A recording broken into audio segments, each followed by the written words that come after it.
jërë ngeen jëf mbokk yi ñu ngi leen di nuyuwaat beneen yoon fii ci Eyeafrica TV amaat mbégte dellusiwaat ci talaata jile yemook ñaari fukki fan ak juróom-ñeent ci weeri April 2025 ñu ngi leen di nuyu bu baax a baax amaat mbégte dellusiwaat ci beneen édition Good Morning Africa ci programme bi nga xamante ne da ngeen koy xaar suba bu nekk bu waxtu bi jotee ñu ànd ak yéen waxtaanee réew mi ak tolluwaayam ñu jaajëfal leen bu baax a baax ci ànd bi waaye tamit ci safo bi ak kóolute bi di leen gërëm di leen sant ci ni ngeen di taamoo di ànd ak ñun toujours bu waxtu bi jotee mbégte la ñuy jano ak yéen suba bu nekk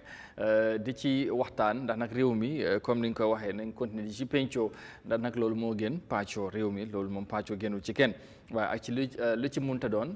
toujours ñu apprécier seen ay of course reactions waaye tamit contribution dana doon lu am solo danañ di rafetlu déggee ci yéen comme ni ngeen koy defee toujours ñu ngi leen di jaajëfal bu baax a baax ci fi ngeen munta nekk ci biir réew mi wala ci biti réew di ànd ak Eyeafrica TV waaye surtout ci programme bi di Good Morning Africa mu doon seen programme ñu ngi leen di gërëm bu baax ci loolu su ko defee te tamit ñu fas yéene waxtaanaat lu am solo comme ni nga koy defee toujours waaye tamit ngeen am ci cër bu am solo ci jotaay bi léegi ma na ñëw ci ponk yi ñu fas yéene waxtaanee ci jotaay bi bari bi foo den ma jox kaddu gi monsieur le directeur Modou Mohamed Niang moom lay feggool suba bu nekk ci jotaay bi su ko defee ma jox la kaddu gi rek borom Costa Road borom West Coast nga nuyoo bu loolu wéyee nag ñu tàbbi ci waxtaan bi noo def.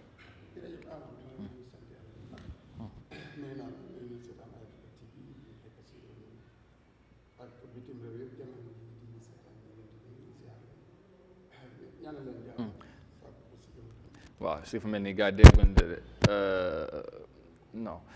ceeg leen foofu la waaye fii moom lépp mu ngi baax de waaw fii moom lépp mu ngi baax su ko defee waaw Modou Niang léegi foog ne mën ngaa waxati gars nuyuwaat bi nga tàmbali. waaw nee la bu baax di sant yàlla bu baax. di wax ne rek xam naa ne temps bi lu ci dem dafa bari. dañ laa bàyyi rek nga dugg ci ponk yi ñu indi waxtaan bi incha allah. waaw ok su ko defee den quickly ñu ànd ak suñu sponsor bi jaawel jaajëfal leen baax di fàttali ñoom ñoo dugal seen loxo ci programme bi di ñu gunge ci li nga xamante ne moom mooy ci programme bi ñoom jaawel compagnie doomi réew mi la ñuy def lu am solo ci réew mi ñu leen di bàyyi xel bu baax waaye ñu leen di gërëm ci niñ jàppee ci programme bi ñu ngi yëngu si secteur yu bari ñoom jaawal compagnie su ko defee ñu ngi leen di apprécier bu baax ba ñu ngi ci wàllu semaine bi comme ni ngeen koy diisee toujours tayga semaine bi yéen ñu bëgg a tabax seen ay kër wala sax li nga xamante ne moom mooy defaraat seen dëkkuwaay wala béréb liggéeykaay ngeen ci bàyyi xel bu baax a baax su ko defee dina doon lu am solo ñu ànd ak ñoom dellusiwaat léegi ci jotaay bi soog a nag xuus bu baax ci biir.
mu ngi noonu ñu jaajëfal leen bu baax ba ñoo Jah Oil Company nekk compagnie bu am solo ci réew mi ñuy def tamit lu am solo ci réew mi comme ni ngeen ko gisee yi di yëngu si secteur yu bari jaajëfal leen bu baax ba ci ni ñu àndee ak Eyeafrica TV waaye surtout programme bi di Good Morning Africa mu doon programme bi nga xamante ne programme bu ñëw bàyyi xel la ci biir réew mi ba ci diaspora bi Gambians yu bari di bàyyi xel jotaay bi su ko defee suñ gars yi tamit naa leen ñëw appreciate leen bu baax yéen ñi nga xamante ne da ngeen di faral di ànd ak ñun suba bu nekk bu waxtu bi jotee ci jotaay bi loolu tamit danañ ko apprécier ndax yéenay suñu doole ni ko Olof Njaay di waxee doole jën ndox yéen tamit suñu viewers yi kenn du yéen foog rek ñu leen di apprécier bu baax a baax même ci li nga xamante ne moom mooy ci YouTube bi Facebook bi and all that ñu ngi leen di jaajëfal bu baax ci ñi nga xamante ne tey ñoo nekk sofa ci comment section bi waaye bu leen fàtte di hit di like button xaaral ma ñëwaat foofu like button bi ni ko rëgi di waxee dem ba foog naa last message bi moom laa mujjee gis sax muy fàttali moom loolu daf ko yitteel waaye yéen tamit ñuy seetaan it will be important ngeen hit di like button so that ñu mun a siya waaye ngeen mun a siya tamit programme bi equally the love or the heart ngeen ko partage di indi loolu tamit na doon lu am solo tey Habib Diaw moom moo nekk moom moo jiitu mu ne bonjour monsieur j'ai abi ak kii de moom lii moom xaaral ma am foofu rek bonjour monsieur am na leen lim ci wax bi gaw xaw ma seer naka boobu moom du ma ci mën a ñëw allahumma waaye jërëjëf de Habib Modou Sanyang good morning ñu ngi lay nuyu Sulay Mbay as always mu ngi ma seetaane all the way from Finland Lamin Jiba good morning to you from UAE United Arab Emirates Mendy Chef démb yaa jiite woon gars yi de waaye tey moom ñoom Habib ñoom Modou ñoom ñoo la jiitu waaye ñu ngi lay nuyu bu baax chef Mendy wala Mendy Chef ni mu ko waxee rek di nuyu Lamin Jiba exactly he's also reminding the viewers don't forget to hit the like button thank you Lamin for the reminder very very important and you know di nuyu tamit Alaaji Seka ala foofu ci Germany ñu ngi ko nuyu bu baax Modou Lamine Ndiaye as always mu ngi ñoo seetaan mu ne nga dem mu njan si ndewo bi de mu ngi la invite breakfast na ko na teg kaas bi rek ñu ngi ñëw anyway Aïssa Manga good morning to you ñu ngi lay nuyu bu baax and yeah Bakary Sanyang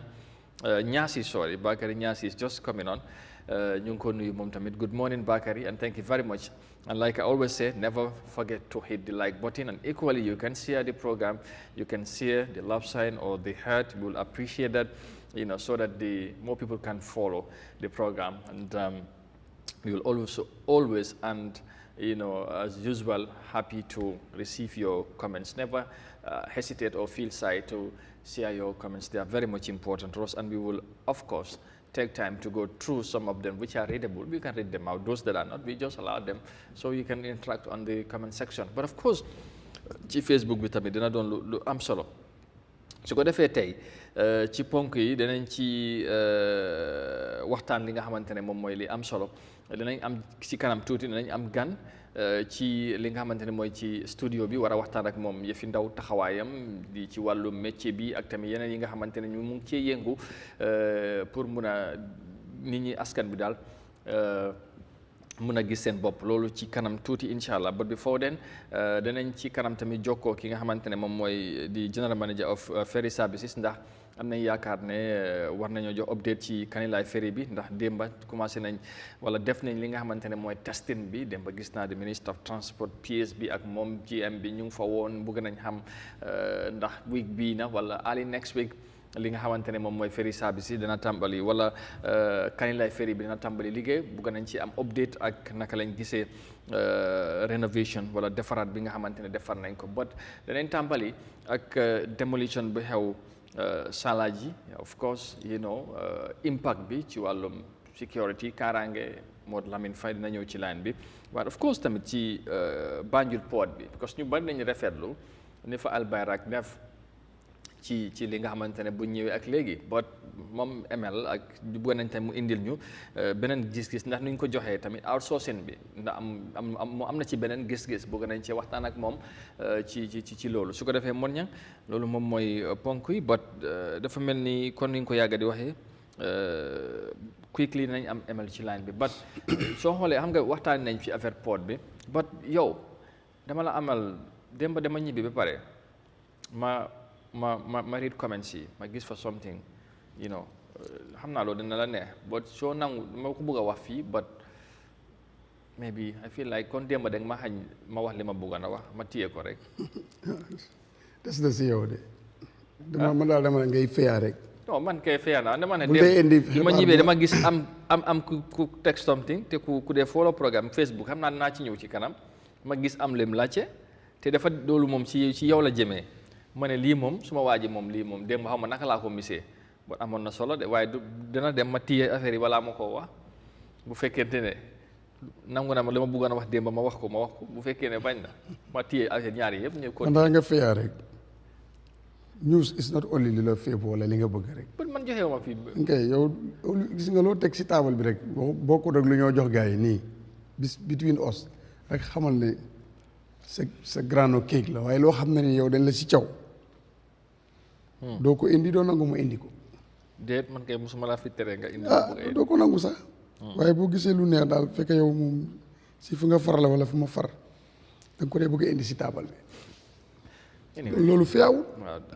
kon dinaa jéem a seet fii wala programme bi de su ma juumul su ma fàttewute ma jéem a seet naka la ko waxee mais bi fii wala after programme bi waaye xam naa daal loolu moom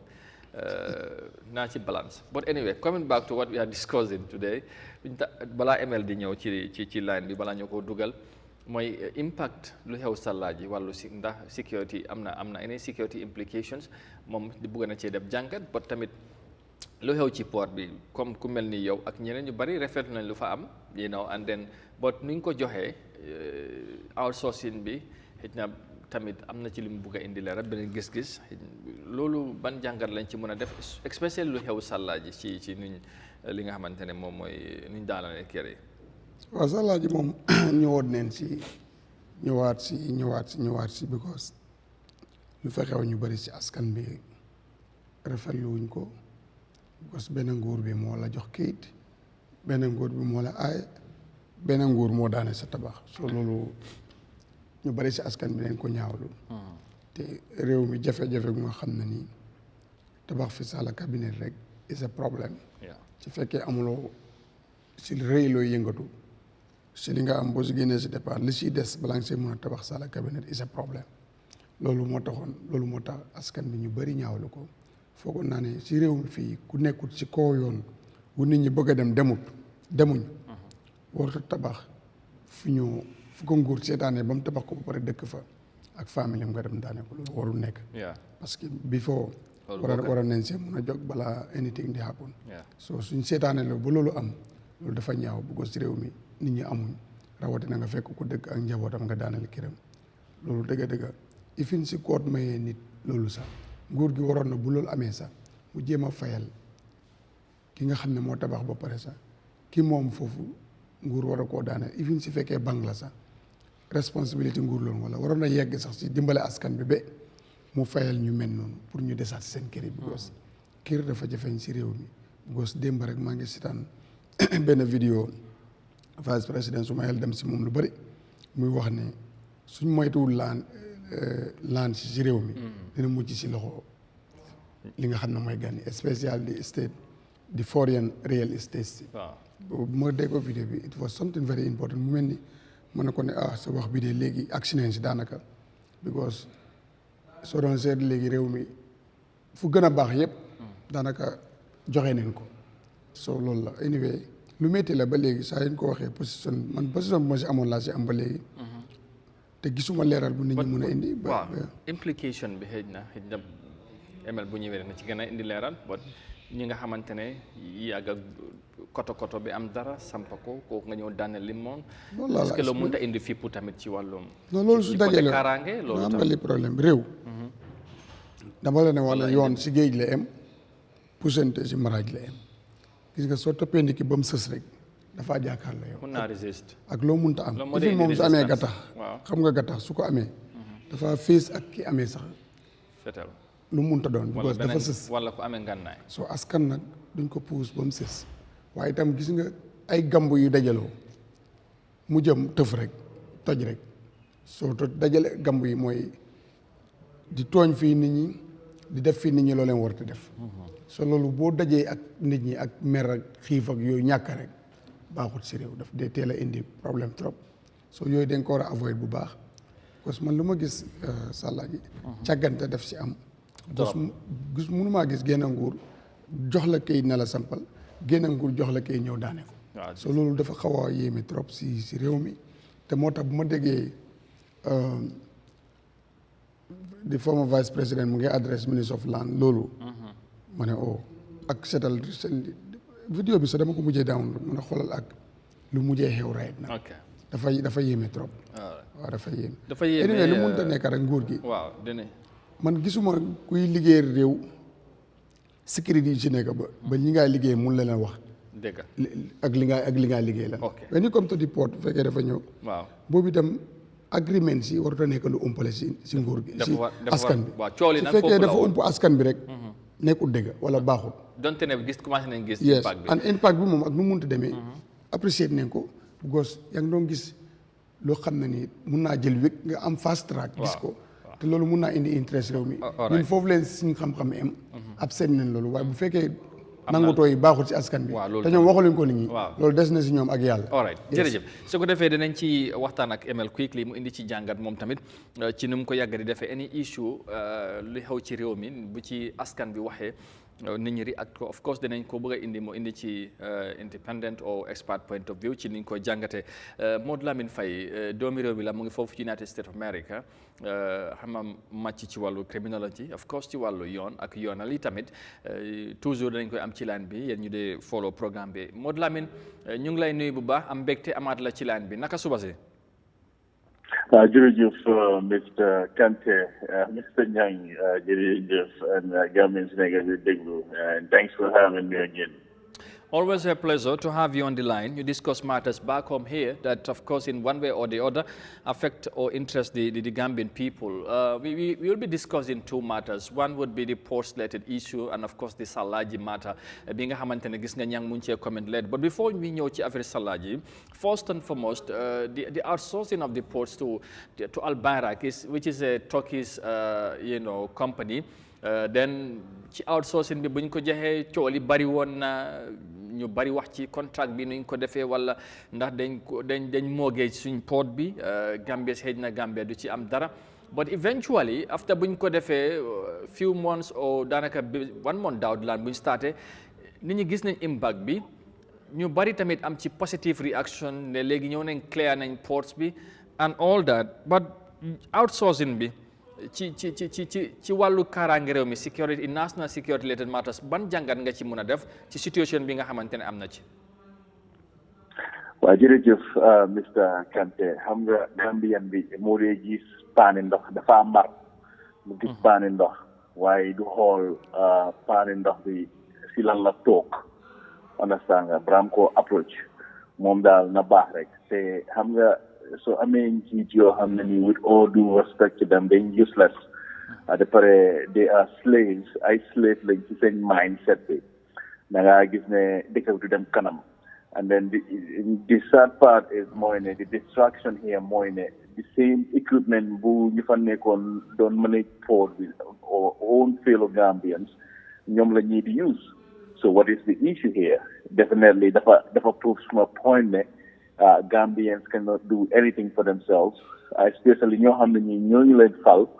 pour ñu yóbbu réew mu kanam. Te man Gambians yi laa blame because of the fact that this is a national security threat in so many ways. moo tax la Gambian bi du dee xool moom benn leen rek la dee xool lii dem ngee dox léegi but da ngaa gis ne. yow soo gisee every criminal enterprise mu ngi try to control ports yi wala wàllum airport bi or transportation bi because foofu nga dee mën a defee sa njuuj njaaj te kenn du xam so dinaa ko breakal down lii number one is a threat to not only to our national security but also to Senegalese national security su ma doon Senegalese yi right now dinaa yónni some secret agents to make sure ne you keep an eye on these people because let's just say everybody is fighting for a place in Africa right now. Senegal is very strong. They are controlling their resources and they are making sure they put their people first and their country first, unlike Gambia. So let's just say Turkey influence Senegal. Senegal, they just discovered oil in their country. So the new def more is simple. Mun nañu transport weapons through Gambia ports, ñu rawale ko jox ko rival Sénégal yi ñoo xam ne nii they are against the government destabilize the country. Another situation fii mooy ne not only if ni nga am taxi so amee taxi driver nga jox ko sa taxi nga ne ko ne dama soxla 3,000 a week understand nga so 3,000 a week boobu noonu yow taxi boobu xamuloo ay day mun naa am ba $50,000 because of contracts and stuff like that. So clearly, you don't make that money. We affect income combi. Understand that? So me give for Turkey, then they sponsor terrorists. Like right now in Syria, they sponsor no bugai they won't source no. So guy munda nyo understand bagage through Gambia change manifest be shipping manifest be mainly Gambia la jege then you implicate Gambia. Understand? Set Gambia up. So another thing, we might discover natural resources in the Gambia. If we have a man, a leader like Ibrahim Traoré, that Burkina Faso president, the Gambian people first, you control port. So you simply bring in weapons and give it to your rivals. So this is so dangerous in so many ways. I don't know, since security experts in Gambia, how Mobile needed a decision. They get them through a lot of channels before they make these decisions, or all they see is just their pockets. It's really sad. And when I talk to name all other security threats, you have many, not only the current generation, but the future generation, definitely. Okay. Lulu, sir, talking about, the period ni joxe contract bi ak xeyna the next generation ñu bari xeyna ñu doon wax. I'm sorry, yang hawa sorry today. Allo, yang ma dega? Waxatal ma dega yang hawa sorry today. Li ma doon wax mooy ci fi nga doon waxee because ñu bari tamit ñu ngi doon wax xeyna naka lañ contract bi ñu bari foofu lañ ko doon waxee naka lañ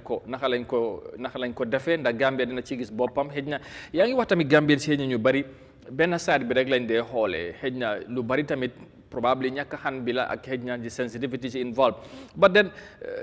operation bi all depuis port bi bu mu nekkee port Gambien si daanaka ñoom ñoo ko wala Gambien si ñoom ñoo ko doon doxal but ñu bari lu ñoo wax di inefficiency ak xëy na ni port bi waroon a doxee ñu ci coono bu ci amoon loolu yàgg na fi nekk te Gambien si ñoom ñoo ko doxalee but gis nañ all of a sudden buñ ko joxee ayel bay rek mu nekk di dis talkies changes am na but comme ñu bari ñi ngi ko doon waxee est-ce que mbir mi jaar na yoon ni nga ko joxee ak yooyu ndax da nga njortu ne xëj na ni nga ko joxee tokki si ñoom ci security standpoint of view mun nañ cee profité ba xëj na gàkkal déri réew mi ci seen ay activities wala seen ay jëf wala tamit ci côté bi nga xamante ne xëj na administration bi sax xëj na dinañ ci mun a dem tamit am nuñ leen yaaxee seen der ci yenn doxalin ci opération bi nga xamante ñu ngi ko doxal port bi right now. Oh, most definitely. Xam nga yàgg naa wax gars yi this is 21st century intelligence gathering so léegi nit ñi dëkk yi li ñu dee def mooy dañoo wax ne ok balaa ñoo xaar dañ soxla foofu noonu xaar ñu yónni nit ñi because people are getting smarter and smarter. So what they do, then they use slippers. Slippers more you they ñëw toog si dëkk bi settle ñu ne dañoo retire. Dañ liggéey waaye retire but they are secret agents for these countries. So what they do, then they study environment, check the weakness, trying to see politicians and weakness, lawmakers and weakness, and they capitalize from that. So nga gis ne comme sooy tabax kër nii xam nga soo buggee mandarin elig or any other fruits si sa kër da nga koo def waaye yaa ngi tabax kër gi den si kër gi demee ba pare xam nga time boobu la mandarin bi di jur. So whatever is going on right now, they don't need it right now. They need it for later. They need to have a strategic system. Let's say if they need to destabilize Senegal, like I just said, it will be easier to just use the port and destabilize Senegal. Gambia, I mean, right now, not everybody is bad. There are people within Barrow's administration, they want to do the right thing. So, seeing identifying a key, just like what they want to do to Ibama that Burkina Faso president, they want to take him out because of the fact that he's doing the right thing. So there are so many security implications here. Your many plays to compromise our communication system. Understand that? So, and all these equipments that they are giving us, all this chicken change, outdated military equipment or whatever, fire service equipment, police equipment, you have many in English. Because they have already studied the Gambian people. They know the Gambians, they are lazy, and not only that, 1, 2, 3, maximum IGP, this is a third world country. Any leader who thinks like that, how many, they little, third world country, and they run around with that. Then I get a united leader. We have useless leaders, useless politicians. They don't look out for the Gambian people. All they look out is for themselves. And take a look over the different struggle. So for the Gambians, will blame. We need to come together as one. Completely upon Yahya Jammeh. You want current administration who the power belongs to. So go say every leader we know, did I recollect? Why munu tax na sa kër yëpp a ngee tas da ngaa gis oncle buy def nonsense boo xam ne mu ngee tas kër gi kilifa buy abuse kilifa privilege am bi di abuse kër gi dañu wax dara di munu rek dañ di kër gi tas ñu doog a wane ndogali yàlla la moo tax yàlla ñu bëri la di ndëkk Gambia. Yeah, Gambia loolu moom dafa yomb Gambia ndogali yàlla and all that. So in this case maybe li am na ba pare joxe nañ port bi and gis nañ impact bi and all that kon ni ma ko waxee of recent ñu bari dañ ko rafetlu and all that, but other side fact suggesting yéen state enterprises tamit yi nga xamante ne they are deemed ineffective or not vibrant as they should ñu joxe yooyu tamit because xëy na ni ko Albayrak defee port bi ñoom tamit mun nañ koo defee but public bi ndax mun nañoo play into any role bu ñu mun a def pour protect some of these things, institutions or li nga xamante réew mi moom moo ko moom and then maybe for the future generations pour ñoom tamit bu ñu fi ñëwee am lu ñu fi fekk pour ñu ñëpp ñu mun ci njëriñoo ci taxawaay ndax askan bi am na lu ñu ci mun a def ci sa gis-gis. Oh, definitely, because ñu ñoo fa teg current administration ñi ñoo make decisions right now ñu ñoo leen fa teg gannaaw yàlla nit ñi. Understand? So you protect Gambia. We have checks and balance in our laws because in laws they then copy and paste from the west and paste them. Understand that? So then I give me Barrow is abusing his office. So according to our laws, Barrow could be impeached through the National Assembly, so making a new useless thing. Making how many then they guys and Gorgil Hales at plus they don't look out for the Gambian people. He could be impeached before even election. So using law never do it. Why you how many law? I mean nobody using system they don't even know the laws. Like the police right now, they are enforcing laws you said they're going to go follow. Understand? You charge the bogus charges and nothing will come out of it. Then you have court nothing will come out of it. So Gambians, they need to come together. It's so simple. Put your differences aside. We have proven that once in history, Yahya Jammeh waxoon ne suñ ko saanal diine nañ ko saanal ana diine nañ ko saanal ana ndax bu mu defoon si ndox bi pour contrôle nit ñi ndax loolu woog na no, because we put our differences aside and we put Gambia first, and that's what we need to keep doing. How about Burkina Faso? When they put their differences aside, within 2 years, what they have achieved. This is the power of coming together. At the end of the day, this is our Gambia. This is what they want to. This is what they need to do. Either you are UDP or whatever. At the end of the day, let's put our differences aside, our personal feelings, our religious beliefs, or political beliefs. We do the right thing for the future generation. Okay, that's the only way we can move forward. Yeah, important indeed. Everybody should see Gambia first. It's only sad ne ñu bari léegi seen taxawaay ak seen doxalin you see other things, Away from the port-related matter, ML, quickly you move on to what happened recently in Salaji, Sokoto Salaji. Land dispute in this country is not something new. And generally, globally, after Chowal Souf, they wanna create tension and can, muna in the jafe-jafe chi any country and all that. So, Lingis Salaji also, new body then condemn. All right, ñawlu psychologically mun nga ci def jangat as well. Ñi nga xamanteni the victims, how do they feel right now psychologically, maybe ak mentally ak yeneen yi nga xamanteni feel nañ ko, but again security wise implications ban jangat nga mun ci def ak li xejna lan la mëna jur ci su fekkee ne taxawaay amul ci mbir mi la, because ñoom they feel ne they are victimized te mer nañ bu baax a baax. Jurij, I'm glad I did a question, because this is another national security threat. Because, like I said, so I mean, leaders are useless. You know how many they are slaves in their mind. They are not mentally, psychologically independent. This is what happens. IGP is one of the useless security leaders in the country. With all due respect to him, he's my uncle, but because he should have controlled the situation. He should always know that he's there for both sides. You request security officers. Hello, ML. You interject you're talking about the IGP, but many people are blaming the physical planning here because you're responsible about the land issuance document and all that. Then buy ñu joxe and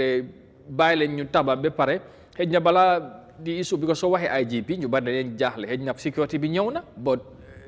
really physical planning here. I'll connect it to that. Okay. Because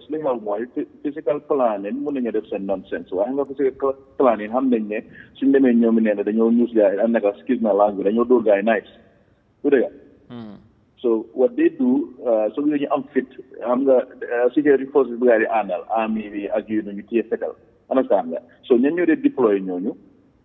Who's the head of security? The IGP, the Interior Minister, and the CDS, right? So the IGP controls and Interior Minister controls the internal security. The first thing they need to do when they request officers, you need to make sure that they understand that, hey, look, I don't want to put my officers in danger. Look for example, whole man, if you want that nonsense, you know, time than you. I'm going to put in me. You want to understand. Bu mane tale Birkama kan mo njëkka daw di mane nu gaay waroon na njëkkee noonu la gaay mujjee dañ négocier jaama am du dëgga. So as a security leader of security, the first thing you need to do more like physical planning, because it's a different sector, right? It's a different department. Hey, look, okay, what evidence do you have in needing them some people known illegally? Then you understand both parties investigate. So you also investigating and realize that okay, physical planning ñe def ci seen jogon du jaaj ñom ñoo baña ñom ñoo defaru seen structured system or make sure ne dafa measures in place to make sure ne kenn du fa ñëw di def fraud. Then da nga gis ne su nekkee ñoom force du la negal nañu as investigation service on look yena faulty, so find out a way to negotiate. Okay. So all borom kidding and this is the problem. This is our ethic responsibility as an administrator, because you are dealing with people. You have to learn from people's mistakes. You know, sir. So okay, look, this is what we want to negotiate. We want to compensate you because we made a mistake. But the whole people accountable, know how many physical planning, more than checks and balance. Okay. Understand? So at the end of the day, it's the security forces, because security forces should for them physical planning doing them bill am I not right? All right. So this is all security forces, because it doesn't nonsense. Because ñoom seen boppa tey 99% of people in the Gambia amuñ permit bu ñoom jël ñoom seen boppa including them. All right. Finally, so you have to find out the root cause. All right. Dole bi day jeexal dole bi day fix dara try nañ ko fi clear the road naka la mujjee demut benn, because just because you're a police officer doesn't mean ne or you have to approach with force. You have to know how to deal with the public. It's a process. Okay. Understand? Yeah. And this is a national security threat. Anyway, finally, on this case, due to time, we have two guests waiting, or suñ guest bi ñëw na. Finally, ML, damage bi am na ba pare li am na fu nekk nii maybe ñu ngi engagement start probably find a way out. But what should have been the proper way? Lan la nguur gi waroon a def pour mën a engage those that are concerned, wala the public in terms of property management or development yu mel nii lan lañ ci war a mën a def pour avoid xëy na lu mel nii mu amati ci réew mi. Well, let me spend 1 minute about the seriousness of what they're doing. This could cause a civil war. Xam nga soo nekkee si dëkk da nga xool mistake yeneen dëkk yi def seen neighbor lu mu def. Israel ak Gaza lan moo andi war bi about land. Mean you may forcefully remove people from their lands. Congo lan moo form M23 the movement people being forced out of their land illegally without any explanation or without any compensation. Sudan lan moo andi xeex boobu is about land. Our closest neighbor Senegal ak Casamance lan moo andi xeex boobu for years is because of land. So this is why it is very important to know how to deal with your people. Because Gambians, they over-exaggerate power. Understand? So the easiest way how to deal with people in situations like this, dafa mel ni soo ñëwee sa kër nga gis ni ñi ngi si nga xasee bool yi ni maalo bu dee nekk si liggéey noonu ñu ko tuur si état bi oo si bunti kër gi soo ñëwee di first thing nga def da ngaa bindal gars yi sokawee ak fu ñu raxasee bool. Then you implement rules and laws of the house. Well, okay, moving forward, to Malofale without then there will be a problem. Okay. As a government, no one guy then put them like in this case. All they will have to do more make sure physical planning. Because I'm going to make physical planning. So anyway, because Gambia they are not sensitized. And you are in the same building, so obviously you would have no reason but to believe them. So when you get an side hustle, they need money. You can go I mean, very young in Gambia. You go lang a kite, you sign lang them, definitely. So you need to make sure that your department is already is controlled. There's a structured system. There are countermeasures. You have many. You can do that because the system how many come in. Make them utilize the system. Balanga you not in ignorance of the law is not an excuse. But you have not even provided them with a system. Them e-verify. All right. E-verify that this is a place for us. So how can you be singing in people's ears that ignorance of the law is not an excuse when you are not even following the law? Thank you. It's important. You understand me? Yeah. Don't enforce law when you are not following the law. Okay. They follow law. They follow law. They follow law. They enforce law. I swear to God, based on our analysis, and Gambians, we have the opportunity to come together to stop this nonsense. All and right.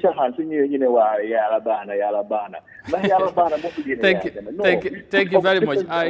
came together and we took him out. All right, we showed him the power belongs to the people. We need to start doing that. Jërëjëf ML, thank you very much for the insight once again. I only hope Gambians will be conscious of what you're saying, the law and all that. But affaire loi mom, of course, bari would ñu koy waxtaane even a platform yu mel nii wala ci réew mi ñu bari lu law bi wax is something lu xala jafe ci askan bi. But thank you very much ci leeral bi. And of course, I hope we will have more time to discuss more on this Salaji issue because one thing is clear, the dust is yet to settle. Coow jeexagul parce que ñi nga xamante mooy victimes yi ñu ngi toppa mbir mi bu baax a baax but thank you very much once again always it's good to have you ci programme bi nga give your clarity and some of the issues yi nga xamante ne Gambians si ñu ngi ko waxtaane jërëjëf thank you very much for your time as always jërëjëf ñu ngi ko gërëm baax mun ñang ci tënk rek ci leeral yi indi dafa mel ni xam nga li ñu ko yaa coowal suuf ak yi mu wax ci port bi and all that even soo xoolee even Gaza problème bu fa am nii yëpp suuf moom moo ko indi border ak yooyu moo tax affaire bu sensitive la moo tax suñ gars yi dañ ci war a teel a jóg régler indi ci taxawaay yu mel nii foog naa ne ñëpp dañ ko ñaawlu waruñ koo seetaan mu am ci réew mi surtout nag nu mu amee loo ci wax rek dafa mel ni am na leneen loo ci bàyyi. waaw ñu jaajëfal ko bu baax because indi na leeral bu am solo aussi gis-gisam bi am na solo bu baax a baax. xam naa ne daal waroon nañ see tey bu baax te am na ñu yàqal. ay néew ji doole te lu ma la wax rek mooy ne ay gambu daal ku ko dajale bu yàggee nga dégg tëf réew baaxul gis nga mun nañ nekk réew mun na bëri ngay tooñ yàlla mu yàgg du am problème waaye suñ tooñeente si suñ bëri oo doole waan jaay doole si suñ biir su bëree rek boobu moom judgment bi dafaa ñëw si suñ kanam la moo ñëw but bi fii li mu ko waxee ñu bari ñu wax ne lii ndogal yàlla nañ ko bàyyi ba pare duñ dee toppa mbir ba mu sës. waaye lii moom dégg guma si de xam nga Gambie benn affaire la na am Amadou. waaw duñ jooyle kenn bu secteur bii di jooy ñële ñu ngi ne teg. ku wax rek yow yaay jooy. this is the problème waaye ñun ñëpp ñoo waroon a nekk benn di waxante di jàppalante buy jooyle le ñun suñ bës suñ tey ñu ngi war a am ñun mën a am ñu ñoo war a jooy Wednesday ou Thursday waaye ñu gis kuy jooy tey Tuesday bu ñu demee jàppale ko mun na am ñu waroon a jooy yëpp ñu gis problème bi duñ jooyante but ñun dañ dee seetaanante dis di problème koo fi gis muy yooxu rek moom moo am problème waaye ñi si des ñu ngi ne teg loolu mooy Gambians dis li moo nekk problème bi seen boppa rek wala groupe bu nekk groupe booba ñoom rek seen boppa leen tal ba taluñ réew mi and in fact lii bul la kenn ku si nekk sa toon dina ñëw waaye si nekkoon dañ da daje di ko waxtaanee dafa am solo bu baax dama la ne Amadou réew su fekkee ne ñu ñàkk ñoo gën a bari ba pare ñiy doxalee lu nekkul yoon kon da ngaa gis ne kon dañ ñi ñàkk dañuy continuer di am problème te loolu baaxul loolu yaa ngi indi ay gambu mun na am réew mu nga xam ne ñu ngi dëkk si di tooñ yàlla def lu ne yàlla dafa mun a muñ te yàkkamtiwul parce que lu mu yàgg-yàgg dossier yëpp dana tegee si loxoom bot ñu nu neen suñ tooñante fii leen koo lijjante balaa ñoo dem fenn réew yi am problème yëpp loolu la ñoo mu neen ñoo nekk di tooñante soo loolu dañ ko war a avoid rawatina nag néew ju doole wax naa la léegi ne am na nooy def ak nit ki rek bu wéedu si maraaj bi fees la jàkkaarloo parce que soo dégloo ñenn ci ñoom nu ñoo waxee non dafa métti nuñ yëg ak nuñ fiil ak situation ñu nekkoon ak fi ñu nekk léegi dafa métti dafa léegi ñooñu ku si amul fooy dem luwaas it's not a problem definitely léegi nga boore luwaas ak dund kenn dimbalewul la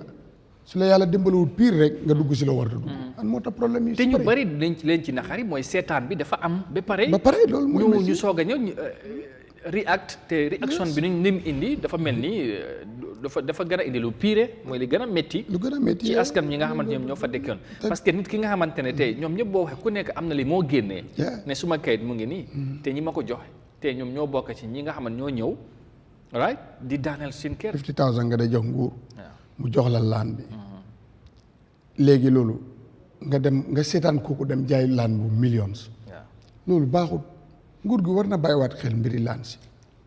absolument nga dem si yow si sa am nga right yi nga dem joxee 50,000 nguur gi jox la place bi waaye moomu la ko waaye nga intoon dem jaayi laan foreigner laan jaay laan bi foreigner bi ay millions c'est yow 50,000 te loolu sa mbooloo mi Gambien bu nekk la ko yoon may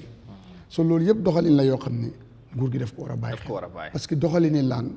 démb vidéo bu ma la vice président mu ne suñ moytu suñ next generation fan la ñoo dëkk waxoon na ko parce que dañoo ñëw fekk si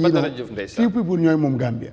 te loolu dañ ko war a moytu ma ne la xew na South Africa moo tax problème bi bari fa Zimbabwe tubaab yi leen lay yàgg a sanction that was the problem Robert Mugabe di lead président dafa réew mi dafa tolloon foreigners tubaab bi dañ jël seen suuf bi black yu fa nekk mënuñu am fu ñoo bay mu jël dogal mu nangu suuf bi si tubaab bi gars yi sanction ne ko ne loolu du tubaab bi sanction ko loolu bokk na li sonnal Zimbabwe ba tey seen économie bi mu nekk ñoom amuñ sax xaalis pound bi la ñoo use because xaalis bu ñu indi mënut a dox which is very sad because agriculture dafa doon mooy nit ñi bu ñu amee dafa doon secteur bu am solo ci réew bu fekkee ne nit ñi amuñ fu ñoo bayee ñuy bay yëpp dañoo bay pour yóbbu ci biti ñoom business la ñoo def ba liggantewuñ luy dundal réew mi that's a problem South Africa ba léegi mënuñoo régler that video vice president mentioned that the former vice president yàlla na ko yàlla mu ngi wax ne the foreign state yi nga xam ne they are taking millions génnee ko réew mi amul benn njëriñ waaye the problem is moo ne ñooñu bu ñu jëlee ay millions génnee ko réew mi bu ko ku leen dooleel few people laay nekk yow nga jël si million waaye loolu nga ñaata millions yi ñaata 200,000 yi Gambia so loolu leen war a bàyyi xel te after da ñooñu dañoo dem bàyyi la si réew mi loolu nga fa ne dafa mujj si lu correct non te mujj si lu correct mooy gis fii Amadou da nga fay gis kunda bi gos lu war a tax nit soo kayit boobu muufut soo yooyu noonu yëpp buñ ko xamee jarut yenn waaye réew mi mbiri lance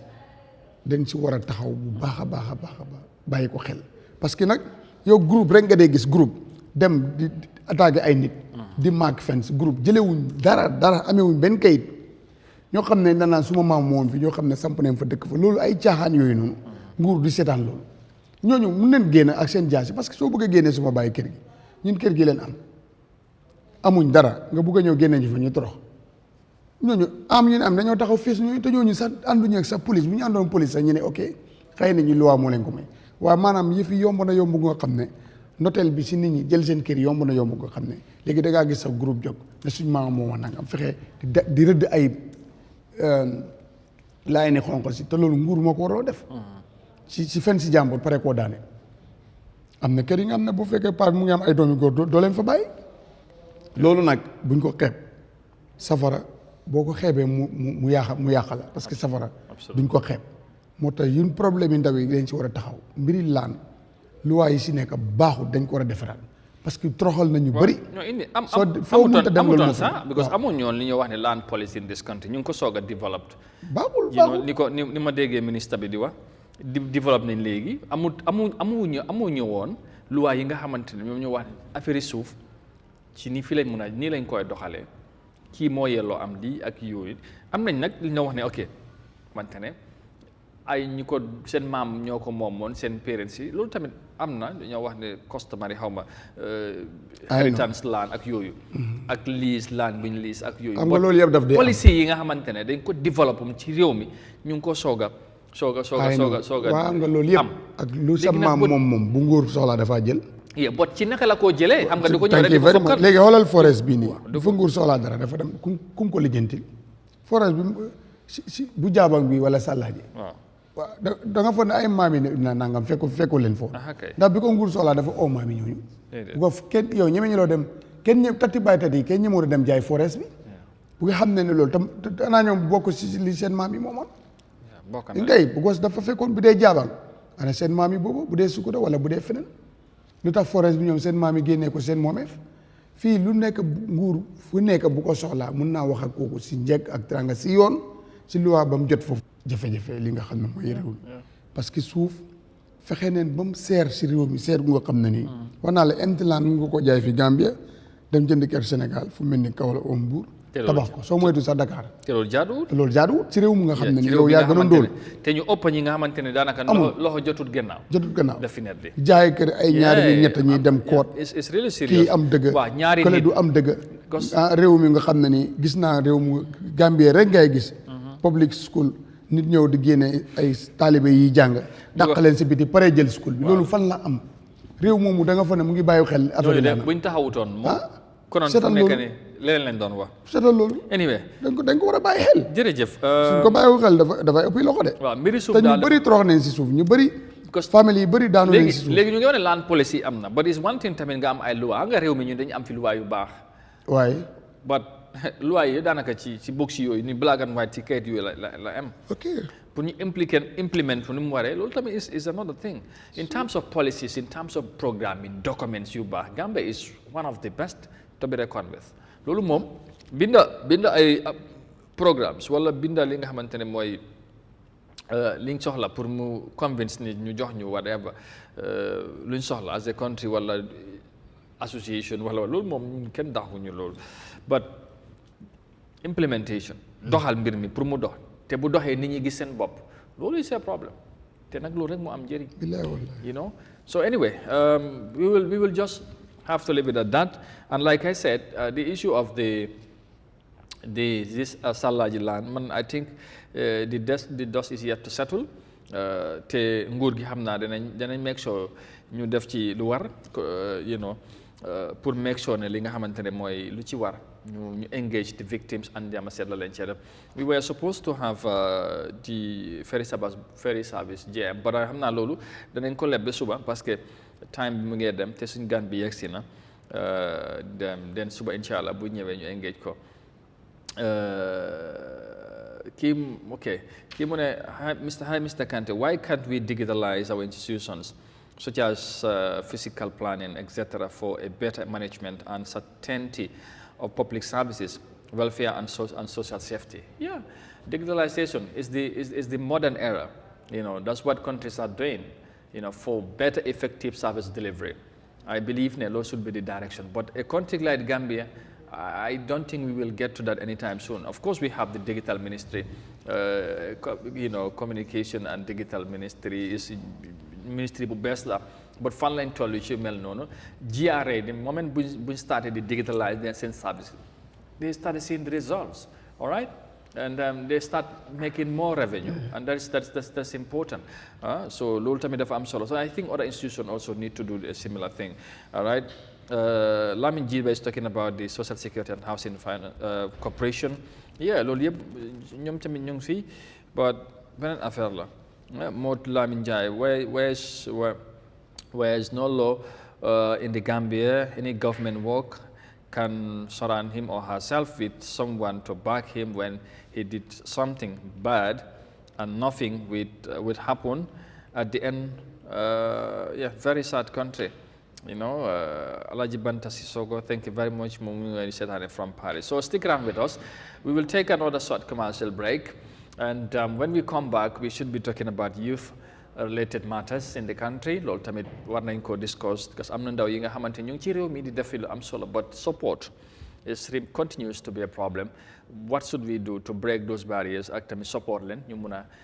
empower themselves, but also mun a support yeneen ndaw ci réew mi, because youth unemployment continues to be a big time concern in this country. Loolu lañ bëgg a waxtaane immediately after this coming commercial break. But keep your comments coming. We will always appreciate to hear from you. You are watching the Tuesday's edition of the Good Morning Africa right here on Africa TV, coming to you from our studios in Banjul. Wherever you are right now following us, we are saying thank you and don't go away. We'll take another short commercial break and we'll be back immediately.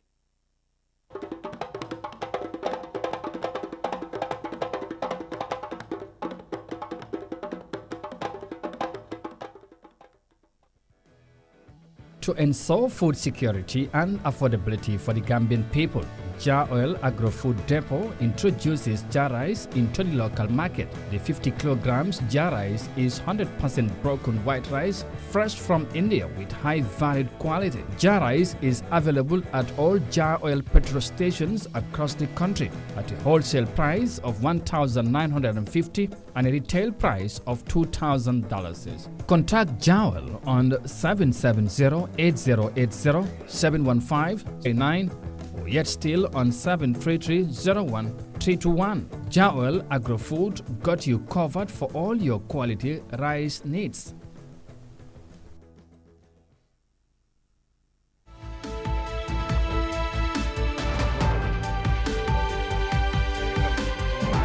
Famous and widely followed TV morning show in the Gambia, but of course, if the need arises, we go beyond borders and boundaries to make sure that you adequately and rightfully inform on issues that are also happening within and around the African continent and of course beyond. So please, if you are just joining us, make it a date with us. And you can also share your comments with us. We will appreciate to hear from you. Never feel shy or hesitate to share what you want to talk about or what you want to contribute to this program on issues that we discuss or any other thing that you may want to seek clarity of or want to talk about. You are free to do so at any given time. But equally, don't forget to hit our like button. We will keep reminding you because that keep and help us grow and share the platform as well. We'll appreciate that. Comme ni ngeen koy defee toujours ngeen koy partager di like. Bu gëna ngeen ko ne di def loolu bu baax ba loolu tamit am na solo ñu ngi leen di gërëmaat bu baax ba ci ànd bi ak Africa TV ci ni ngeen di àndee ak ñun toujours ci jotaay bi mu doon mbégte ci lu ñuy waxtaanee réew mi su ko defee dinañ continuer wax naa ko léegi ñu ngi waxtaanee before the break ñu ngi doon waxtaanee li nga xamante ne mooy problème suuf li xew Sala ji wax nañ port bi ak yooyu léegi dañ bëgg a shift discussion bi ci beneen anam wax naa ko ndaw yi Gambie yu bari am nañ fi ndaw yi xarañ di def seen di def yu am solo break barrier yi nga xamante ne daanaka yombutoon ñu koo gis ci réew mi kuñ fi dalal tey nag lu fi gan ci jotaay bi jaar na fi jaarati fi ndax am na lim yéene bu mu am ci réew mi at some point da ngaa fil ne sax bu doon keneen la ko doon discourage na parce que ñëw na fi wax ci yéene bu mu am pour mun a dimbale réew mi ci yu bari bari but due to some reason jafe woon na trop pour mu explore some of these opportunities ci réew mi but he has been resilient, you know, am taxawaay am yéene continuer di def moo tax ñu dalalaat ko fi Mr Abdoulaye Diop moom lañ fi dalal mu nekk ndaw di def lu am solo very creative young man moo tax ñu indiwaat ko jàpp ne mun naa den an inspiration to so many young people out there yi nga xamante ne ñu ngi seetaan but equally ñi nga xamante ne mun nañoo collaborate ak moom ñu mun a def dara ci réew mi Abdoulaye thank you very much ci ñëwaat bi am mbégte dalalaat la ci programme bi ñu bàyyi la rek nga nuyoo ak Gambien si ñu lay seetaan fii ci réew mi waaye surtout tamit ci diaspora bi ak Gambia lu ko wër yëpp waaw because comme ni nga ko waxee rek kër gi ñëw naa fi ñëwaat fii waaw yëpp pour Gambia dem kanam la rek absolutely waaw so comme ni nga ko waxee la rek waaw so ñu ngeen ñaan yàlla daal yenn yàlla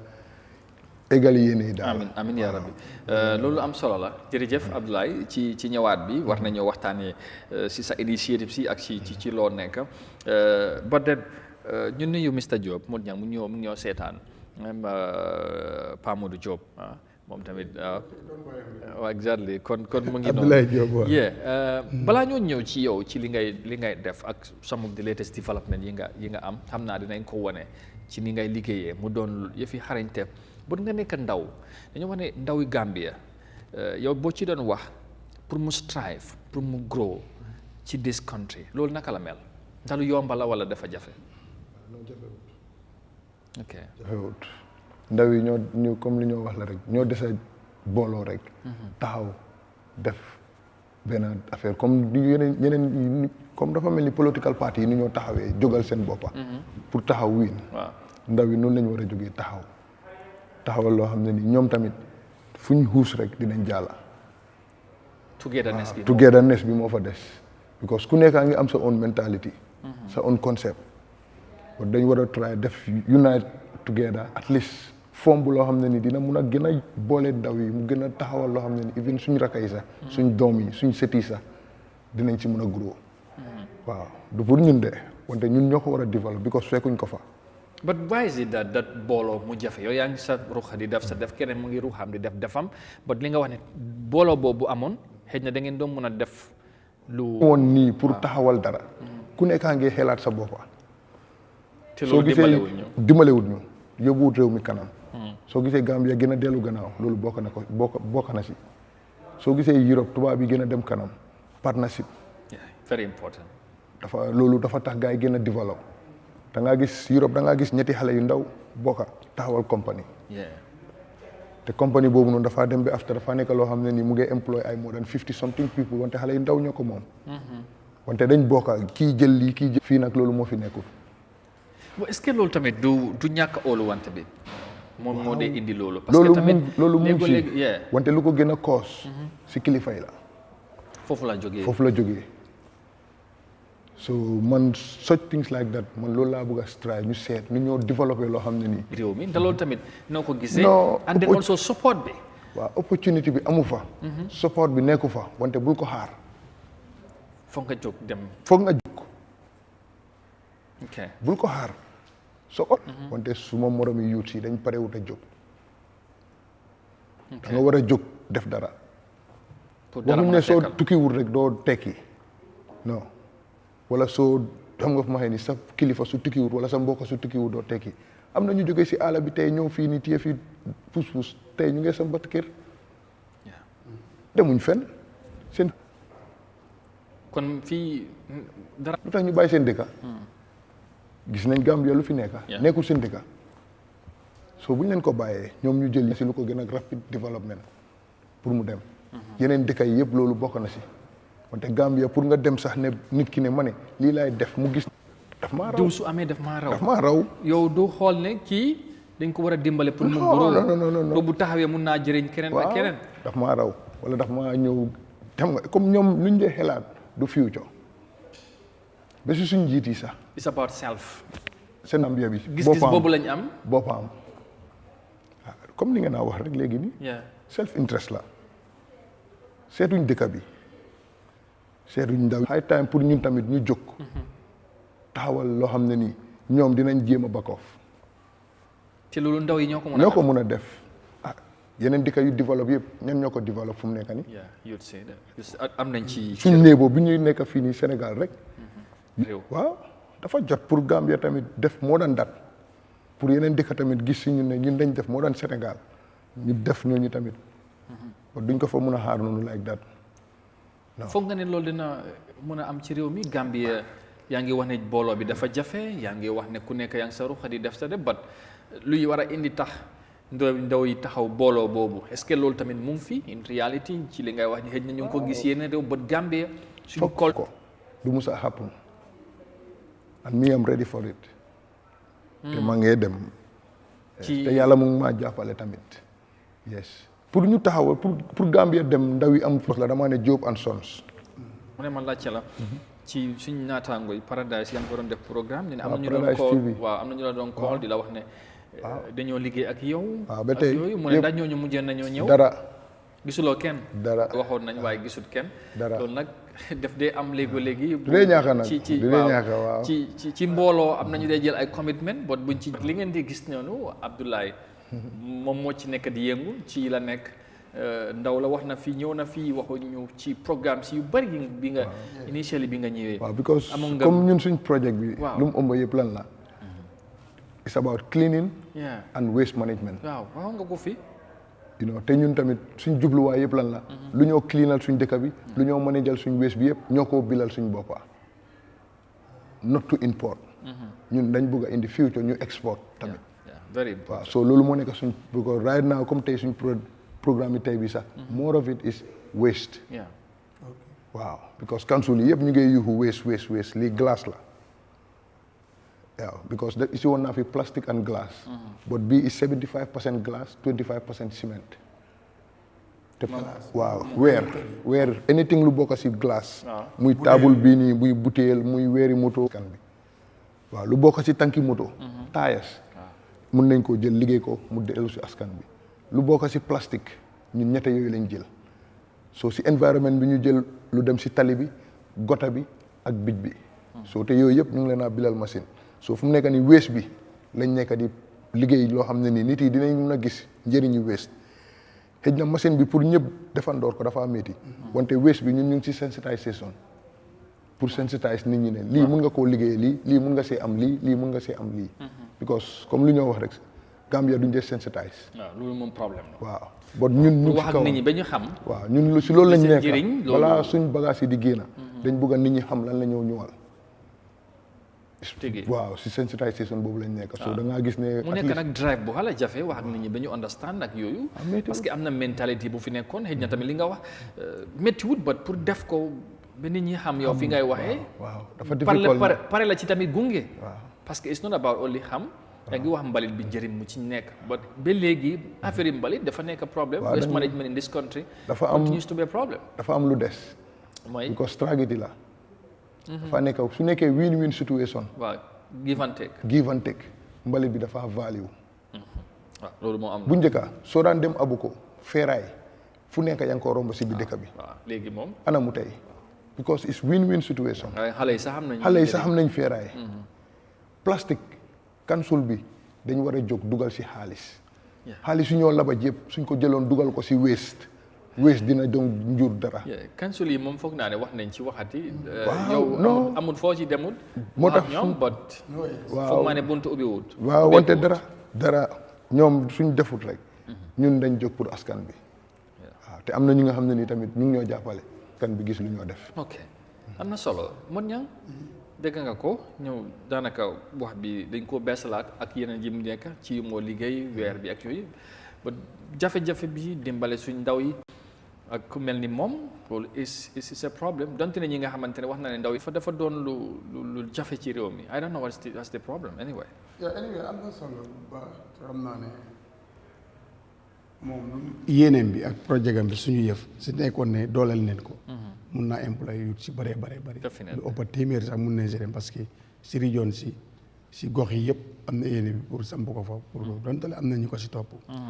waaye dooleel moo ko si amul lii te ñi nguur dégg na ko council si dégg nañ ko. parce que moom lu mu amee council dañ ko soxla waaye ku mu dem tegal ko yow da nga koo apprécier ba jox ko bis waaye foofu la affaire yi di jeexee. waaye li mu wax. waaw soo ma dimbalee kii boo ko dimbalee def maa ëpp. est-ce que problème bi tamit du foofu. loolu du ko Gambien la waaye itam Gambien bu sottee rek ñi ñëw. waaw das di loolu mooy seen belief. soo moo tax nag soo fi nekkul rek te xàcc gaa ñu ne xàcc moom bu daggul rek dikk. wala mu yendoo daan. soo bu si jàppee te nu mu starté woon ak léegi utee na parce que léegi ñu ngi laa nga wol ay xotti butéel defar si bloc si yooyu noonu mun naa defar lifin yu bëree bëri ak table yi nii. yii yëpp si glace lañ ko bëgg liggéey pour suñ tali yi. so suñ glace suñ toj moo nekk lii mooy. doo ko fi gis yooyu lañ soo ok gis naa sax toogu mbedd yi. te yooyu baaxoon na sax mun am si lu mel ni suñ bridge yi nii. comme bridge yi nii. gars yi mënoon nañ ko jox Mr Diop mu décorer ko boo ñuy bridge yi dara leen fa deful.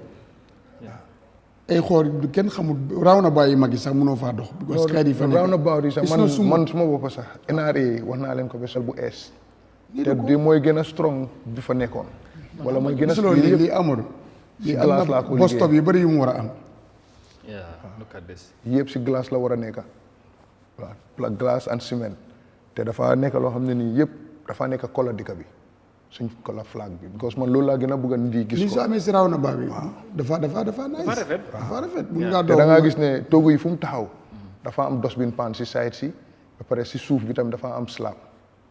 te yëpp dafa nekk si glace yi si nothing du nekk loo xam ne nii nekkut waste product slab si dustbin pan si flower vase yi yëpp te machine bi grind machine bi fii nga ko defaree yëpp screen bi ñu ngi ko right now ñu ngi si moom lañ nekk di bil maybe before next week dañ ko pare bu ko war a tamee because boobu noonu dafa am juróomi dekk gis naa waaw moom dafa bii su grindé dafa wàccee am na conveyor belt bu ko yóbbu sotti ko si boobu so su ko sottee boobu noonu moo ko shift dafa am 5 dekk waaw so da ngaa gis ne bu nekk dafa am fu moo wàcca so yow da ngaa sol sa saako yi baag mun ngaa gis ne yow man dafa waaw yeneen European countries yëpp ñu ngi ko def pour minimiser seen waste bi plastique sax ñu ngi ko mix si concrete yi ñoo defar nii si nga xam ne nii outside concrete la wala foundation ak yooyu noonu ñoom ñoo war a ñëw jël si suma glace yi nii pour wàññi waste bi man ma cross ñoom ñu ñëw jël si ko because lii size si béton bu sew la bii moo nekk bigger size bi am nga ba boo xam ne nii comme size si suuf so man product yu maa defar yëpp def moo si suuf lu war a nekk suuf weer la lu war a nekk xeer weer la macha allah am na solo already the viewers are appreciating luñ gis ne definitely te I think ne some of them I know suñu amoon maybe if they could have mun nañoo partner ak yu ba doole but bi nga wax la rek lii I am sure ne daw dinañ ñëw you know xanaa Uncle Sall mu ngi advice rek mu ne sa liggéeykat yi next time bu ñoo fi ñu sol max ñuy loolu tamit non loolu yëpp is there waaw loolu moom mu ngi fa finally wante si vidéo bii nii la because mu ngi fekk tay boobu ñëpp seen yaram mu ngi tànga waaw because ñu ngi bugg a gis lan la ñëw liggéey waaw wante comme suñ fu mu nekk nii suñu demee war a commencé liggéey amul max amul specs amul glove uniforme daala everything maa ngi ko jëndal suma staff si macha allah waaw yëpp because bugg naa fu ñoo romb si tali bi sax ñu xam ne bii si compagnie suñ AJMT la suñu yëf ñoo ko moom. yéen suñu yëf mbir mi suñu yëf la ñun ñoo ko moom su ko defee moon ñang again dana ñëwaat ci mbir mi ba léegi. ku mel ni Abdoulaye la yow sax boo xoolee fi nga bi nga fi doon ñëw ñu tàmbali waxtaan bi maa ngi remember nga ànd fi ak anti boobu. anti awa ñu waxtaan. at that moment ma déglu la ma ne waa this is somebody ki nga xamante ne. réew mi waruñ koo ñàkk a jàppale. te waruñ bàyyi xam-xam bu nekk ci moom ak yéene bu mu am ci réew mi. mu am ci jafe-jafe pour implement ko wala fexe Gambien si gis but it has been so difficult with you but lan moo la téye nga jàpp ne yes I have despite def naa li ma war a def but ba léegi Gambien si ni ñu ma war a taxawee but you still feel that da nga war a resist and you have to go that driving force because comme xam nga rek foofu daf ma dee laal nag because of dafa am lu ma promise suma maire bi ak suma maam foofu. ok so it's all right kon boobu nañ ko bàyyi ñoom you know it's really sad you know ci mel ni muy xew ci réew mi waaw fu ma ñëwaat mooy ne because foo tollu tam bu ko amoon nga projet bi pour mbalit mën ngaa comment tuuti nga may ko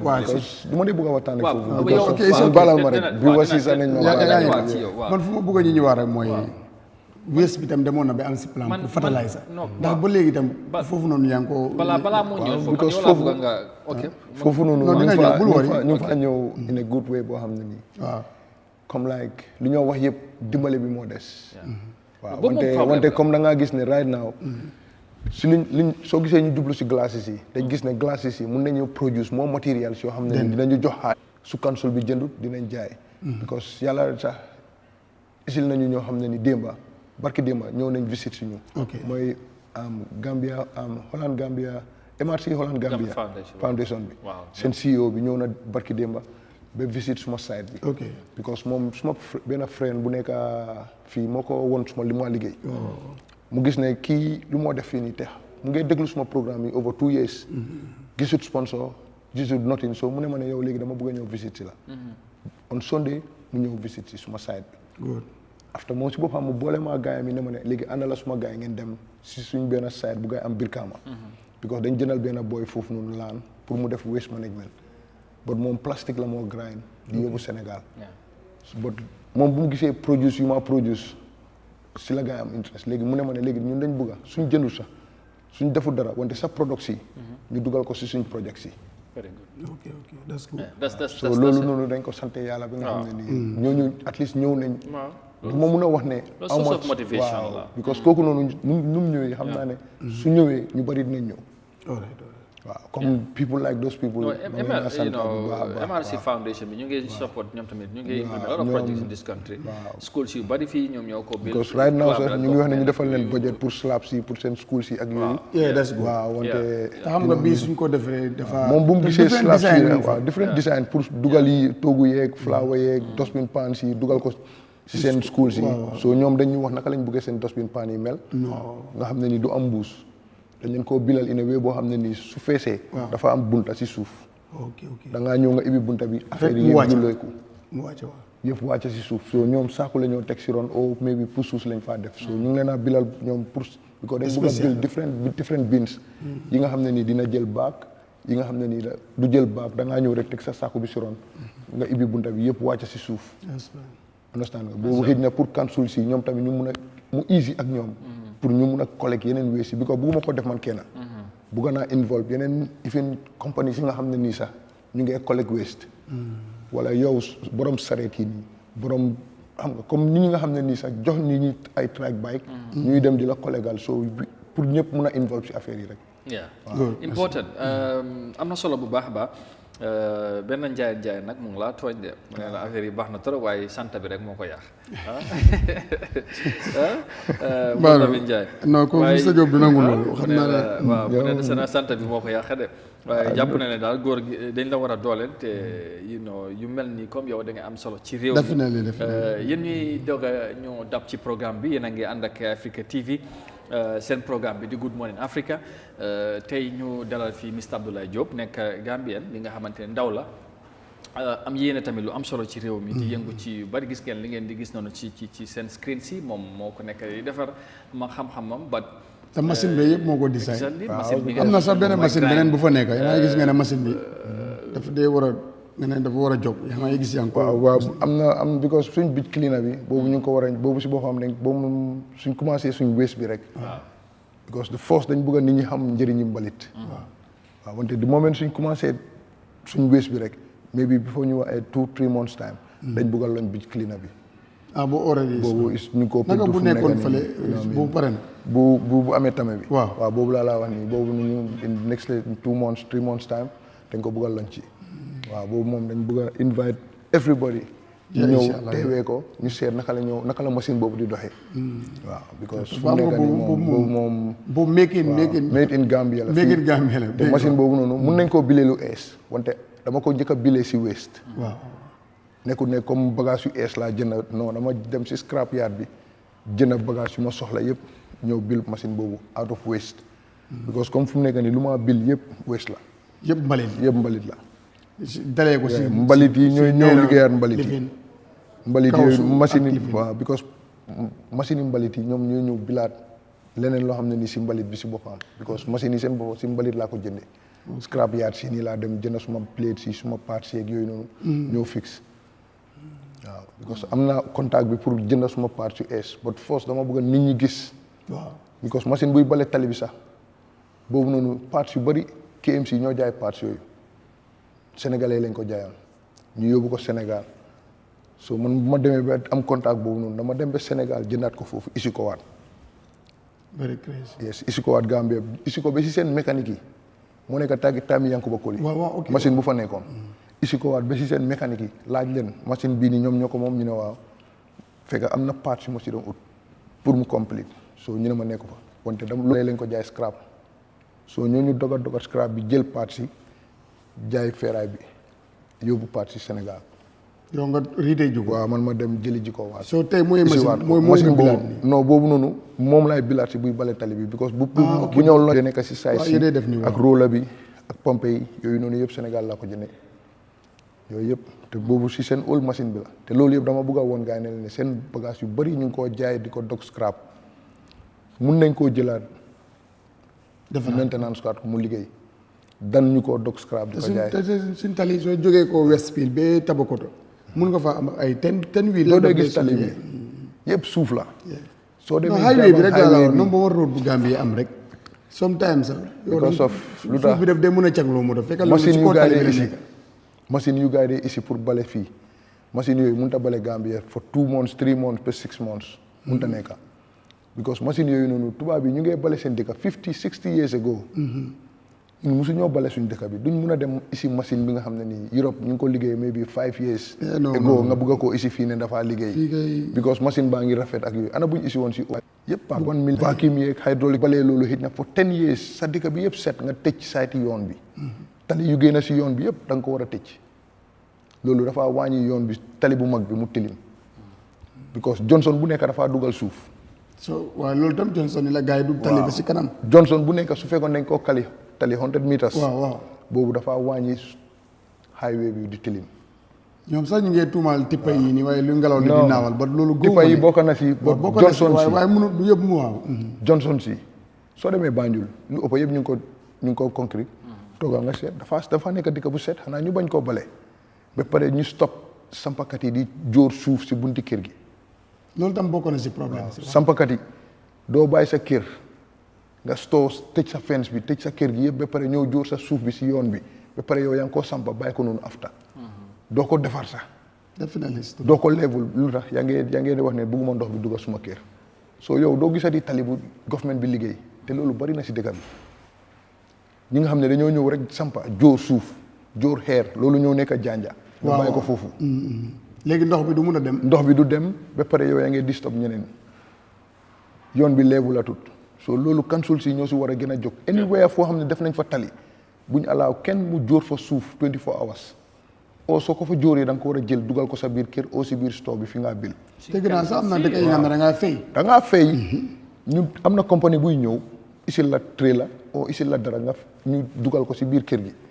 soo paree nga bale foofu ba mu set ñun fii de da nga koy sotti sa bunti kër teg si kay ku ko laal ba pare yow mu nekk problème yow est-ce que ba pare nga ñëw jël xeer teg ko si kaw yoon bi pour ne da ngaa gaayit sa suuf yaa ngi wax sa bunti kër ba léegi ci kaw yoon bi lañ koy teg obstruct moom la traffic wala entire community bu nekk fii kubéer yi yëpp bokk na si lu ko yaaxal si kubéer yi tipa yi de alière di sotti suuf ñi dëkkee foofu la because loolu moo te kubéer bu yaaxu rek koobo bu yaaxu noonu gars yi duñ ko defaraat xam nga gars yi seen slab si nii dafa gàtta man ndaw ñi nga comme dafa am yenn boulder su ma bëgg a defar si weer bii nii dafa nekk lu high nii this high ok danga koo teg si certain area si nga xam ne nii bëgguloo moto sax eeg fa nit rek moo faa mun a jaar ok so yooyu noonu dafa war a am high di óom waaw yow dafa nekk boulder suy taxaw soo ko tampongee di nga yaaxule understand nga ba pare doo ko mun a jaala so da ngaa gis ne foofu foog nga condition leen yes waaw nit ki ak alelam foog nga condition ko because daf koo jël def lu ko neex xoolal fii da nga gis ñoo xam ne ni dañoo xam ne lii kaw yoon la sax ñu laa bëgg a wane leen du sa place mbeddi buur la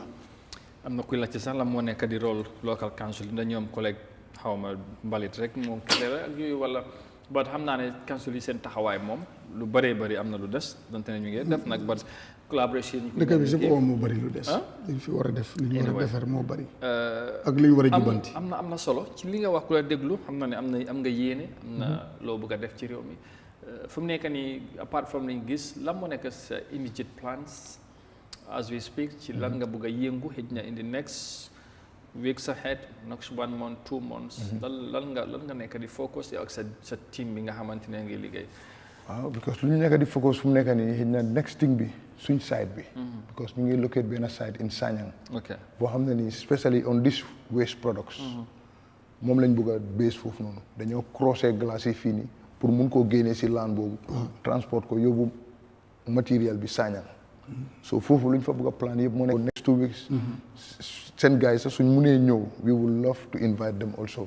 on our side so that ñu mun a ñëw gis ndaw yi nu ñoo liggéeyee foofu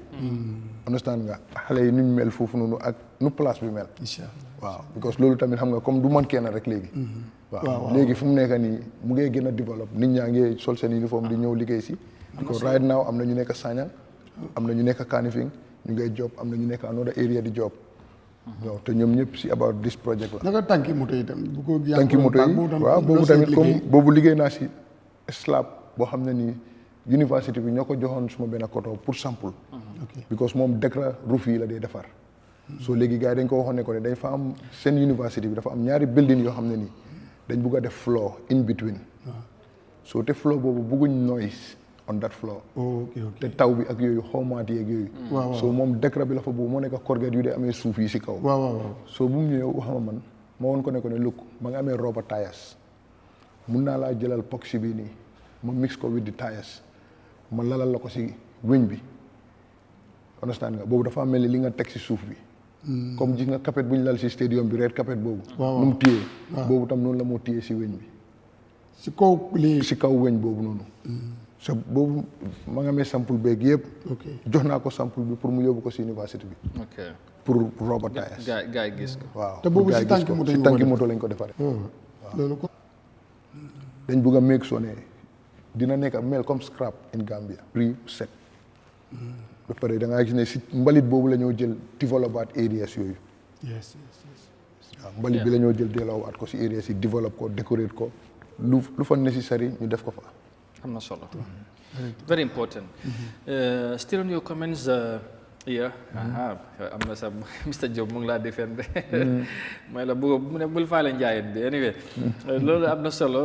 ci seen comments yi very very positive ñu bari rafetlu Mr Uncle Sall mu ngi wax ne tamit soo mu ne do business with Jawel company they can support you cement yooyu yëpp mun naa nekk engage them waaw yooyu is important because ku ko doole rek because comme ñoom Jawel bind nañ leen but we never hear from them you see so yomb nag wante xam nga léegi-léegi da nga yóbbu leeta sax fekk fu mu war a àgg sax àggu fa te soo demee pour gis xëy na borom affaire yi ndey bi la bi pour wax ak moom boobu tamit problème la gisoon rek moom wante léegi-léegi am na yoo xam ne waaye moom ordonnance soo toogoon nag moom si gars yi gis ko kay mooy problème waaw dañ because it's a promotion for them also it's a win-win situation because ñoom ñu ngi isi lu bëri loo xam ne ni ñun mun nañ leen ko moom rek will do something parce que you know parce que suñ slab yi ñoo defar ni yëpp ciment tam lañ ko bëgg a defaree wala mu nekk ciment yi naka la tuddaati salaam au bam because ñun li ñoo bëgg a ñett yooyu lañ fi am li ñoo bëgg a promote yëpp na doon suñu waaye bu jaawal bi nag boobu ngay jël de waaw non xam nga comme man lu ma wax man lu ma bëgg a gis yëpp mooy nekk na nekk lu Gambia moom all right ki nga xamante ne moom mooy Abdoulaye H Lo mu ne we need this type of youth creative and productive indeed you know that's what we need keep it up bro you are doing great soo gisee ma ne waaw yeah no just ma seete comme ñi nga xamante ne am nañ ñoo bëgg a laaj ci ak motivation bi ak yooyu ba dem na ñëw na am na solo you know and yeah jàppale bi rek moom moo ci des waaw te Gambien si war nañ cee mën a jàpp bu baax a baax maybe just finally ñi nga xamante ne xëy na ñu ngi tabax kër wala ku am kër samp bugg a slab si buur këram waaw slab si moom mais mun nañ laa contact waaw anywhere mu nekk si kër mu nekk si garage because yu plastique yi nii sax waaw yooyu even pour plastique heavy essentiel yi nii understand nga pot sax moo ñoom seen plastique one yi ñoo mun a gën a téye seen ground bi because du dama ba pare lu mun nañ laa defal up to 20 tonnes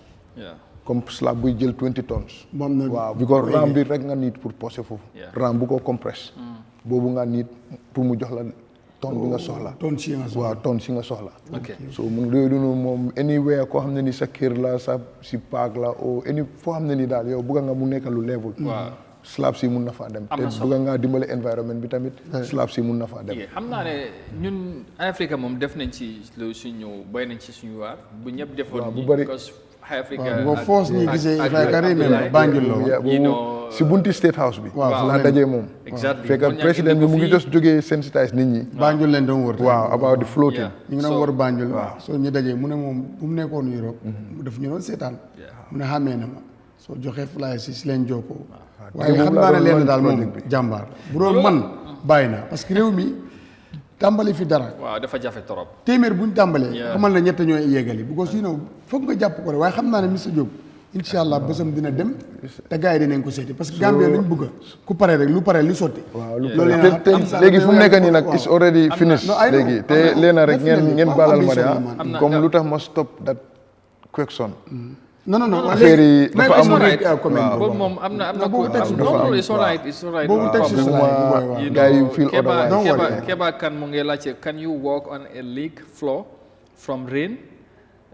xaw ma nag lan la leak LICK xaw ma na understand nga li mu mean. waaw dina joxe nombre am bi after. can you walk on a leak floor from rain. am na leak floor waaw dafa des doo mun a wax ne mun naa liggéey lii te xooluloo ko. xamuloo demuloo sauver place bi léegi xam naa ne anyone interested. waaw na call si number bi rek. danañ ci conclusion bi danaa bàyyi nga wax sa number bi.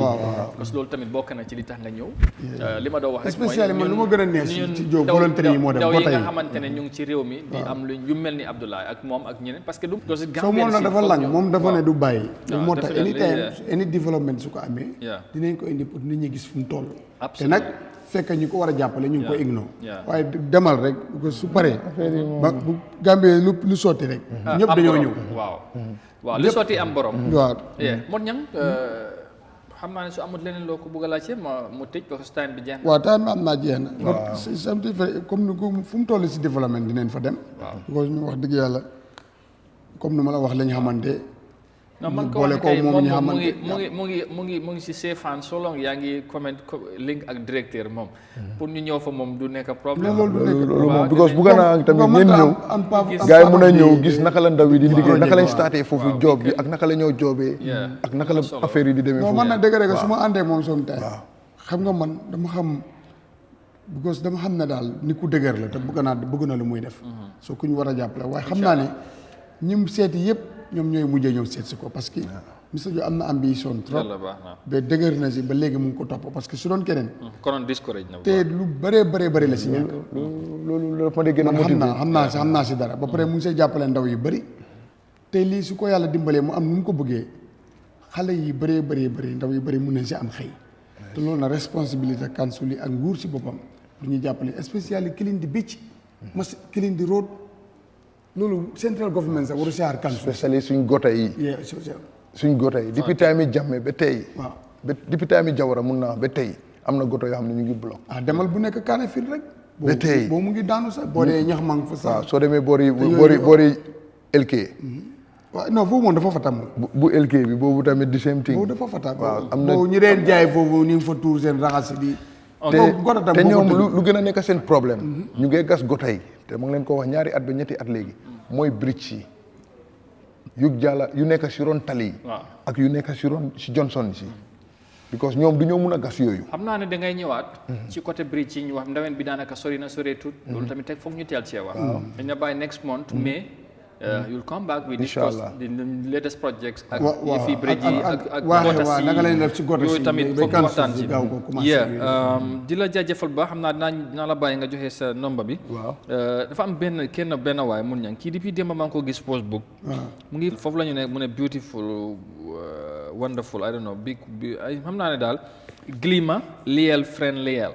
noonu la tudda mu ngi seetaan so léeg-léeg mu binda French you know Omar waaw Facebook Omar Loum as always ñu ngi ko nuyu démba moo doon la ci sa number you know ak tamit waaw Loum ak mu ne xëj na sa tur bi nga xamante ne moo nekk ci ID card bi démba gis naa mu lacce ko so xam naa ne Modou Ñang la de wala mu def Amadou Ñangal la seetal rek xam naa ne jaañe ñi sax bëgg nañ sant Ñang ak Fale you know so Mr Lou léegi nag xaw ma nooy defee bi mu jox sa number bi loolu demba gis naa mu laajte ko soo demba te gisuma ko woon ma ñibbee ma jox ko nombre tracteur yi rek nga xam ne soo su koolee am bagage yi mbay nombre tracteur yi waaw su koolee nombre tracteur lu ku soxla ñang lan lay def ko nombre tracteur waaw léegi bu ma si koolee dina ma si am yow si nombre tracteur waaw boobu mooy business yi bay bi waaw ñu bëgg a tracteur ñu bëgg a power tiller ñu bëgg a compact machine waaye du sa officiel number yow de non it's my number ok it's my number jox ko number boobu dama bëgg a mu leer waaw jox ko 759 mu ngi laa dégg wax ko kay mu ngi seetaan 759 1380 waaw nekkul WhatsApp waaye direct call ok daal te nga joxe bu WhatsApp bi tamit moo gën a dégg mu ngi outside world outside the country 759 1380. direct. waaw boobu nga bëgg a joxe. non boobu bu ma si koolee na ma am ndax ñu door a communiquer. waaw boobu waaw da nga am tur bi. 759 bu correct bi 1380. waaw de Mr waaw Omar Loum. boobu mooy agriculture lifin bi nombre bi. waaw boobu. agriculture equipment nombre bi. pour ñu bëgg a bay. xam naa compact sax suma wàjj na ko soxla moom. compact waaw boobu ñu amee compact yi danañ kon xam naa dina ko mën a seeti. waaw boobu tamit nawet bi jegeen si na. ngeen bañ a fàtte yëfi tracteur yi. exactly fan la machine yooyu nekk na. mu ne di WhatsApp number de waxaat na ko tey tamit mu ne di WhatsApp number. and your ID card name so please. waaw kon léegi jox ko yow xam nga number bi jox ko. jox ko rek wax ko mu ngi seetal lu ma see wax. léegi lum bindakat bi léegi 7246 535. boobu mu nekk WhatsApp bi. waaw boobu mu ngi WhatsApp bi. 724. 6. 535. 535. waaw. 724. 65 35. ah 7. noonu la de 7246 535. waaw loolu laa wax. that's the number. 724 65 35. waaw man soo ko waxee noonu dama ko. I think that's simple. all right that's simple yeah. waaw soo ko connecté foofu rek da ngeen mën a jokkoo parce que dama ko laajte démb te tamit mu laajte waat ko. ma waaw loolu du problème. it's only important. ma laajte la balaa may loolu du problème xam nga moom ñun laaxatu. ñun moom amuñ problème boobu. waaye aw ma droit tamit joxe suma nombre directeur. non war nga ko mën a joxe nag. te fekk laajte wu ma ko. amul problème foog mu jox ma. non yow ku la laaj suma man dama lay joxe sa nombre te doo ko yëg. xam nga benn bis nag ñëw paak moom si. ñëw mu naan ma yow yaay Amadou rek mu naan ma waaw. kaay uyu fi fekk yaa ku ma koo la nomba Amadou moom dama ko war a jox te du ma la tàggu moom. yaa ma wanteer su ma óoloo paas bi kay amul problème waaw. amul problème waaye loolu la daal. jëlal bu mujjee bi noonu rek waaw. so Mr Diop finally lan ngay tëjee ak xëy na sa joxe sa contact number bi rek pour ñi nga xamante ni bëgg nañu contact la ngi ñëw ngeen mën a maybe collaborate wala liggéey wala